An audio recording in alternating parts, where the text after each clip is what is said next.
Hello, hello! Today is Sunday. Tara, samahan niyo ko as we celebrate our Easter Sunday dito sa Canada. Umaga pa nga lang ay pumunta muna kami ni Andre sa simbahan.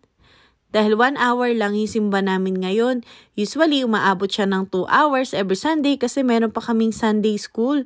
Pero since Easter Sunday ngayon, meron lang kaming sacrament kaya 1 hour lang kami nagstay sa simbahan. After nga ng 1 hour, nagugutom na si Andre kasi hindi pa naman talaga siya nagbe-breakfast ay kumain muna siya dito sa McDonald's. After nga namin kumain sa McDonald's ay pumunta muna kami dito sa Walmart kasi may bibilin daw si Arvin. Pagkapasok nga namin ay nakita ko itong mga pang-egg hunt. Merong mga bunny na chocolate, maraming Kinder Joy at iba-ibang hugis itlog ng mga chocolate. Dahil tanghali na nga kami gumising kahapon, ay na-miss namin yung Easter egg hunt na event dito sa aming city, dito sa Lloydminster. Pero syempre, kahit nag-iisang anak ko lang si Andre, ay hindi naman pwedeng hindi niya ma-enjoy yung mga ganitong klaseng event. O disclaimer lang, alam ko naman ang totoong sineselebrate natin tuwing Easter at alam din yun ni Andre. Pero ginagawa namin tong Easter egg hunt para na rin mga may activity gawin si Andre lalo na ngayon Easter break niya. Pagka-uwi nga namin ay isa-isa ko nang nilabas itong mga binili kong pang Easter egg hunt kay Andre. Excited nga ako na alam ko kahit walang kaagaw dito si Andre, for sure naman ako na mag-e-enjoy siya. Ganun siguro talaga pag nag-iisa ang anak, gagawin mo rin ang lahat para lang mapasaya siya. Hindi rin naman siya ganun kahilig talaga sa mga chocolate, kaya for sure matagal-tagal niya itong mauubos. After ko nga siya ma-unwrap, ay isa-isa ko na siyang ilagay dito sa loob ng itlog para maya-maya ay may scatter ko na dito sa bahay at mas ma-enjoy ni Andre ang paghahanap ng itlog. Buti nga ay nakisama. Sabi ko pumasok muna siya sa kwarto habang tinatago ko yung mga itlog, kaya lang nakita yung hidden camera. Nalaglag pero binalik niya rin agad.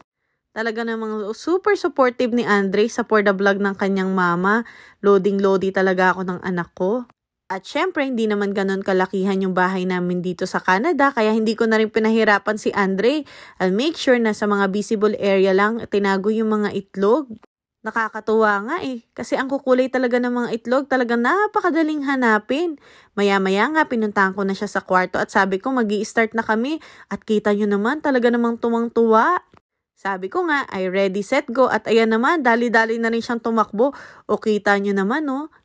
Talaga nagmamadali at tumatalon-talon pa. Kala mo naman talaga may kaagaw siya sa kanyang pag-ieggahan. Tuwang-tuwa nga akong pagmasdan si Andre at kahit nag-iisa, tignan nyo naman talaga namang enjoy na enjoy siya. Sa bawat egg nga na nahahanap niya, ay hindi niya mapigilan at talaga na may napapasayaw pa talaga siya sa sobrang excitement. Wala nga kahirap-hirap tong batang to at napakadali lang nahanap niya lang agad yung mga itlog at hindi nga kasya yung bucket na binigay ko sa kanya. Nawawala kasi yung binili ko na last year ayoko naman bili ng bili kasi sayang din sa pera. Kaya pwede na yan kahit maliit lang. Kaya eto, kumuha na lang ako ng extra container para sa mga extra egg na makukuha niya na hindi na kasya sa kanyang bucket. Sarap talaga maging bata. Yung mga ganitong bagay talagang nagkakapagpasaya na talaga sa kanila. Kaya habang bata pa si Andre, I'll make sure na na-enjoy niya yung every moment na kasama ako. Who knows, sa isang blink lang ng ating mga mata, binata na yung mga anak natin. Kaya for sure, soon kapag napanood to ni Andre, makikita niya kung talaga namang gaano namin siya kamahal. At eto nga, nagsayaw pa sila ng tatay niya. Nung natapos na nga mag-egg hunt, ay tuwang-tuwa talaga ako sa mga color ng mga itlog. Talagang colorful at nakakatakam. Kaya itong rabbit ay inumpisahan na nga kainin ni Andre. O siya, maraming salamat sa panonood. Till next time. Bye-bye. Mwah!